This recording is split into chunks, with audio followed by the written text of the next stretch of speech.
Ļoti cienījamā Saeimas priekšsēdētāja, kolēģi, šis mūsu priekšā esošais likumprojekts ir ne tikai juridiski apšaubāms, bet arī dziļā pretrunā ar Latvijas valsts pamatprincipiem. Tas nozīmē atteikšanos no līdz šim valstiski konsekventas pilsonības politikas, un šāda pieeja ir bīstama.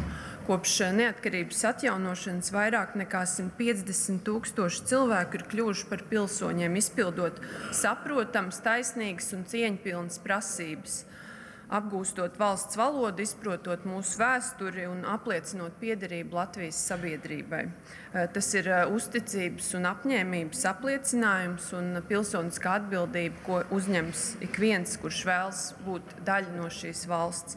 Mēs to piešķiram tiem, kur izvēlas būt kopā ar Latviju un piedalīties valsts stiprināšanā.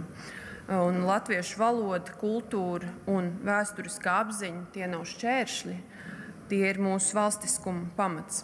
Es arī atgādināšu, ka šādi vai līdzīgi likumprojekti nav nekas jauns. Mūsu opozīcijas kolēģi no Stabilitātes to rosina regulāri, un arī Šlesera kungs to solīja jau pirms gandrīz 20 gadiem. Nekas nav mainījies, iespēja iegūt pilsonību un līdz ar to arī iespēju piedalīties visos demokrātiskajos procesos, tostarp pašvaldību vēlēšanās, ir ikvienam, kurš to patiesi vēlas.